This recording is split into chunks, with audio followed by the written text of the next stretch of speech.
প্রকৃতি পৃথিবীকে তার যত্নে এমনভাবে লালিত পালিত করেছে, যেটা সৌন্দর্য উপভোগ করাটা আমাদের কর্তব্য। একদিকে সমুদ্র তো অন্যদিকে পাহাড়, আবার একদিকে শুষ্ক দিগন্ত বিস্তৃত মরুভূমি তো অন্যদিকে ঘন সবুজে ঘেরা গভীর অরণ্য।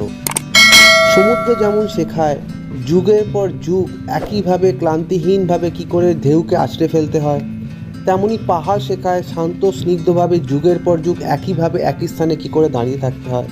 আবার মরুভূমি শেখায় শুষ্ক আবহাওয়ায় কীভাবে জীবন ধারণ করতে হয়।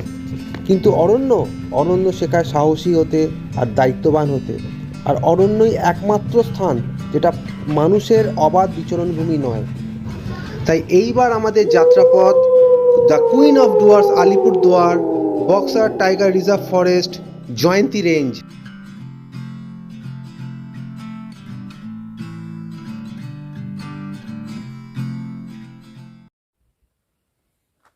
এই মুহূর্তে আমি যেখানে বসে আছি এটা হচ্ছে বক্সার টাইগার রিজার্ভ ফরেস্ট। এই জায়গাটা হচ্ছে জয়ন্তী রেঞ্জ।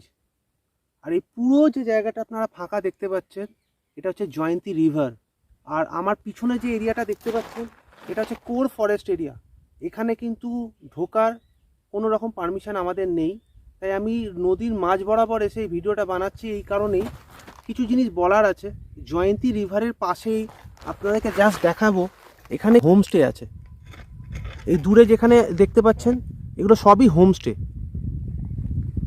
আর আমরা এই একদম শেষ যে হোমস্টে সেখানে আমরা স্টে করেছি, এটা হচ্ছে লাবণ্য হোমস্টে। বলা হয় এই নদীর জলস্রোত নাকি পাথরের তলা থেকে বহমান। এই জয়ন্তী রিভারের একটা অনেক বড় স্টোরি আছে, স্টোরি বলবো না, এটা একটা সত্য ঘটনা। জয়ন্তী কীভাবে জয়ন্তী হলো? জয়ন্তী কিন্তু একসময় ডোলোমাইটের মাইন ছিল। ডোলোমাইট কী জিনিস সেটা হচ্ছে এই যে পাথরটা দেখছেন এটাকে ডোলোমাইট বলে। এটা কি কাজে লাগে আমি আপনাকে বলছি। বেসিক্যালি এটা ইউজ হতো আগে, এখনও হয় কিন্তু এখন এর ইউজটেজটা কমে গেছে। সেটা হচ্ছে ব্যাটারিতে এই ডোলোমাইট কিন্তু ইউজ হতো। তো ডোলোমাইট একসময় যখন এখানে ছিল তখন এখানে একটা খুব বড় মানে শহর ছিল। আমরা সবসময় হিস্ট্রিতে পড়েছি যে গ্রাম থেকে শহর হয়, কিন্তু এই ক্ষেত্রে একেবারে জিনিসটা অন্য রকম। সেটা হচ্ছে এই শহর কিভাবে গ্রামে পরিণত হলো। গ্রামে পরিণত হওয়ার একটাই কারণ, যখন ডোলোমাইটের মাইন ছিল এখানে, এখানে ট্রেন লাইন ছিল, এখানে প্রচুর সাহেবরা যাতায়াত করতেন।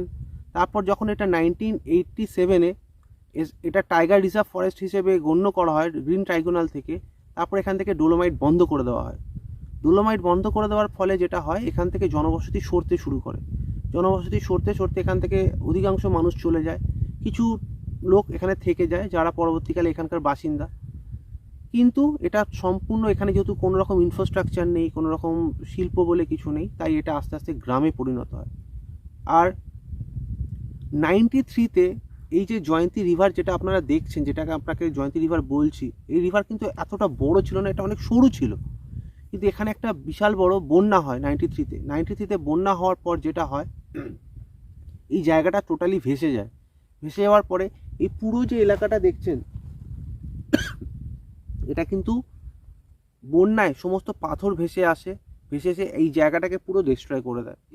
আজ পর্যন্ত এটাকে কিন্তু কোনো রকমভাবে আর রিকভার করা সম্ভব হয়নি। এখানকার যারা সিনিয়র গাইড রয়েছেন তারাই বলছেন, যদি সরকার এখনও এটাকে না দেখে একটা সময় কিন্তু এই ফরেস্টটা থাকবে না। কারণ প্রতি বছর বৃষ্টিতে বন্যা হচ্ছে, এখানে প্রতি বছর বন্যা হচ্ছে। আর নদীর স্তর দিন দিন বাড়ছে, নদী আস্তে আস্তে আরও স্প্রেড হচ্ছে। যত স্প্রেড হচ্ছে জঙ্গলের মধ্যে কিন্তু জল ঢুকছে, আর জঙ্গলে জল ঢুকতে ঢুকতে একটা সময় যেটা হবে, জঙ্গল কিন্তু আর থাকবে না। এই টোটাল যে আপনারা জয়ন্তী ফরেস্ট দেখছেন, এই পিছনে হচ্ছে জয়ন্তী পাহাড়। আর একদম ওই যে কোনায় যেটা দেখতে পাচ্ছেন, দেখুন একটুখানি মানে ন্যাড়া মতো হয়ে রয়েছে, এই পিছনটায় কিন্তু ভুটান। আর এইটা এদিকটা হচ্ছে ওয়েস্ট বেঙ্গল। জয়ন্তী রিভার সম্বন্ধে যেটা বলার সেটা হচ্ছে, সারা বছরই এটা শুষ্কই থাকে, কিন্তু জুন মানে 15ই জুন থেকে 15ই সেপ্টেম্বর জঙ্গল বন্ধ থাকে। এই সময় নাকি প্রচণ্ড বৃষ্টি হয়। আর বৃষ্টিতে এই যে শুষ্ক যে জমি আপনারা দেখতে পাচ্ছেন পিছনে, এটা কিন্তু প্রায় 6 ফুট জলে ভরে যায়। তাই তখন জঙ্গলে তো প্রবেশ করা যায়ই না, কোনো রকম সাফারি হয় না। এই 3 মাস টোটালি সাফারি বন্ধ থাকে।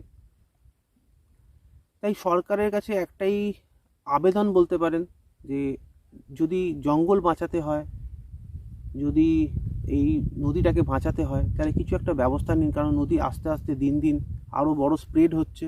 যতটা স্প্রেড হচ্ছে ততটা জঙ্গলের মধ্যে ঢুকছে। আর জঙ্গলের মধ্যে যদি নদী ঢুকতে শুরু করে, জঙ্গলের অস্তিত্ব কিন্তু আর থাকবে না। তাই বন্য প্রাণী সংরক্ষণ আইন অনুযায়ী বন্য প্রাণীও আর তখন সেখানে সার্ভাইভ করতে পারবে না।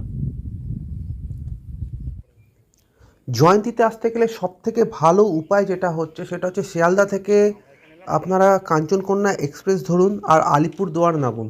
আলিপুরদুয়ার না নেমে আপনারা তার আগে রাজাভাত খাওয়াতেও নামতে পারেন। এই দুটো স্টেশন থেকেই কিন্তু জয়ন্তী খুবই কাছে।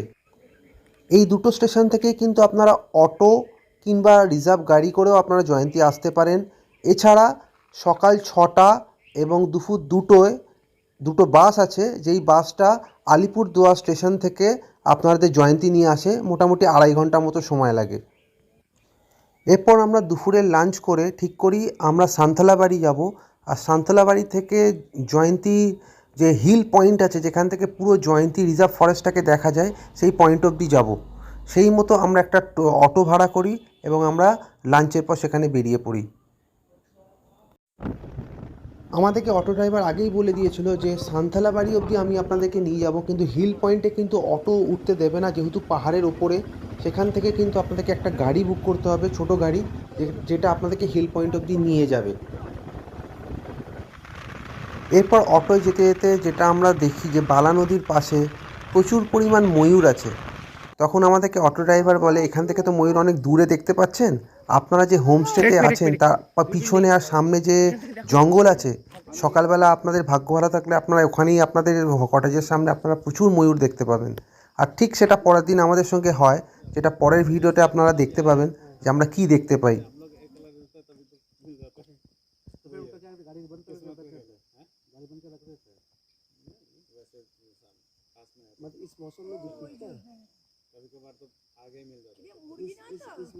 আরও একটা ইনফরমেশন, আপনারা লেপচাখা, বক্সা ফোর্ট কিংবা হিল পয়েন্ট অবধি যে যাচ্ছেন, এখানে যেতে গেলে কিন্তু গাইড মাস্ট।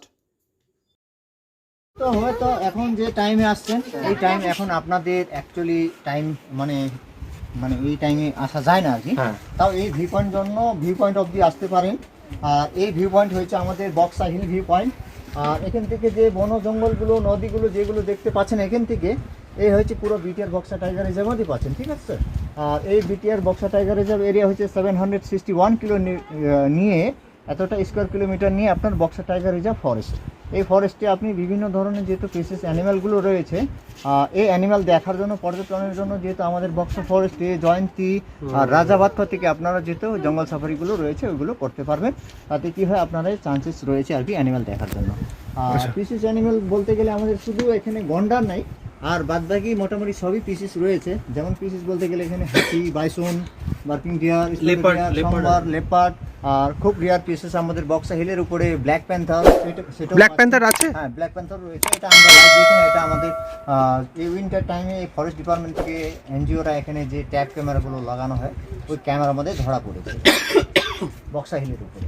আচ্ছা, এই লেপার্ডগুলো রয়েছে এইখানেও ফরেস্টে। হ্যাঁ, এই টোটালি আপনি পুরো বিটিআর মধ্যেই পাচ্ছেন।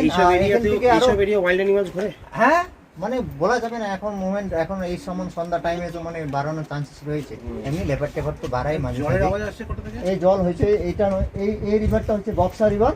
এই শব্দ জলের পাচ্ছেন ওই মিডিল পয়েন্টটা যেটা রিভারটা দেখতে পাচ্ছেন ওটা হচ্ছে বালা রিভার।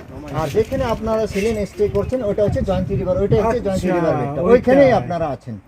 একটু পরে হয়তো অন্ধকার হইলে আলো টালো দেখতে পারে আর কি। আলো একটা দেখা যাচ্ছে এখান থেকে। এটা হচ্ছে আপনার যে জয়ন্তী মোড় থেকে একটু ভিতরে যে প্রথম গ্রামটা পেলেন না, হ্যাঁ, বক্সা জয়ন্তী যে, ওটা হচ্ছে 28 মাইল ওই গ্রামটা। ও 28 মাইল, আচ্ছা, 28 মাইল, 28, 29, 30 মাইল। তারপরে আমাদের এই 30 গ্রাম, এই সান্তালাবাড়ি, এখান থেকে 10 কিলোমিটার হয়েছে জয়ন্তী। আর এরপরে হয়েছে আরও এখান থেকে 2 কিলোমিটার আগানো পরে যেহেতু বক্সা ফোর্ট পাবেন। বক্সা ফোর্ট হয়েছে আপনার একটা হিস্ট্রিক্যাল প্লেস। এই বক্সা ফোর্টের জন্য মানে বিভিন্ন জায়গা থেকে যে পর্যটন আসা, মানে বক্সা ফোর্ট দেখার জন্য যেহেতু একটা ঐতিহাসিক জায়গা, এই জন্য আসা।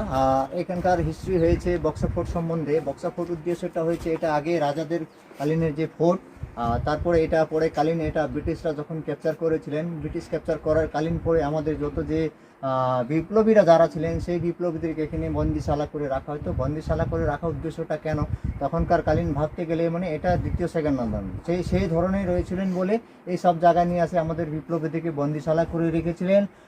তার মধ্যে এখানে কারা কারা যে বিপ্লবীরা যে ছিলেন, আমি এক দুজন আমি নাম বলছি, আপনারা হয়তো জানতে পারবেন, শুনতে পারবেন।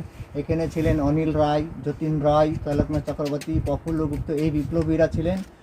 তার মধ্যে আরেকজন বিপ্লবীর নাম উঠে আসেন, কিন্তু সঠিক ওনার সম্বন্ধে কোনো এভিডেন্স যেহেতু পাবেন না বক্সায়।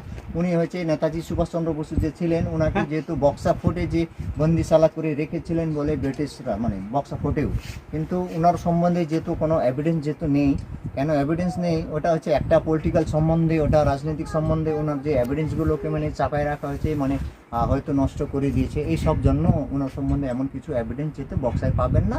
শুধু বক্সায় কেন, আমাদের গোটা ইন্ডিয়াতে ওনার যে সঠিক এভিডেন্স যেহেতু মানে দেখানো যাচ্ছে না আর কি। এই জন্য বক্সা ফোর্ট যাওয়ার জন্য উদ্দেশ্যটা রয়েছে।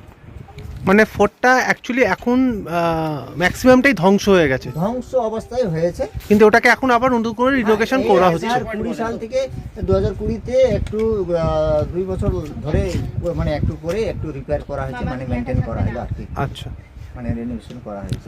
করা হচ্ছে। কোথা থেকে আসলেন? আমরা কলকাতা থেকে এসেছি। আচ্ছা, কলকাতা কোথায়? আমরা কলকাতা পার্ক স্ট্রিটে থাকি। এখানে জিও নেটওয়ার্ক ফুল, জিও পাবেন, আমাদের সান্তালাবাড়ি পাবেন, আর জয়ন্তীতে আবার হয়তো না, জয়ন্তীতে নেই। জঙ্গলে খুব তাড়াতাড়ি সন্ধে হয়ে যাচ্ছিল, তাই ভিউ পয়েন্ট থেকে আমরা সূর্যাস্ত দেখি এবং আমরা ছবি তুলে আমরা ঠিক করি না আমরা তাড়াতাড়ি নিচে রওনা হয়ে যাব, কারণ যেহেতু এনারাই বলছেন যে অনেক রকম অ্যানিমেল কিন্তু এই সময় বেরোয়, তাই আমরা আর কোনো রিস্ক নিইনি। একটু আগে যখন আমরা ভিউ পয়েন্টে ছিলাম, গাইডের মুখ থেকে আমি কিছু জায়গার নাম শুনছিলাম, 28 মাইল বস্তি, 29 মাইল বস্তি, 30 মাইল বস্তি। এইগুলোর ব্যাপারটা আমার মাথায় তখন ঢোকেনি। আমি পরবর্তীকালে যখন কোচবিহার রাজবাড়ি ভিজিট করি তখন আমি জানতে পারি এই পুরো জায়গাটা কোচবিহার রাজার অধীনে ছিল।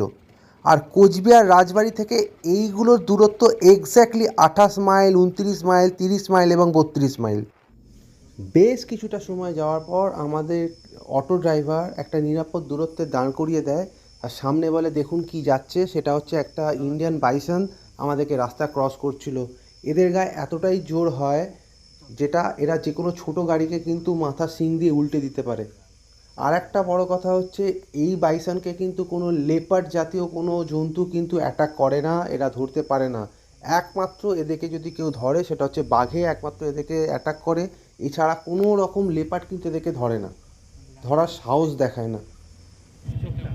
এরপর আমরা 7:45 নাগাদ আমাদের হোমস্টেতে ফিরে আসি। আজকের জার্নিটা এখানেই আমরা শেষ করছি।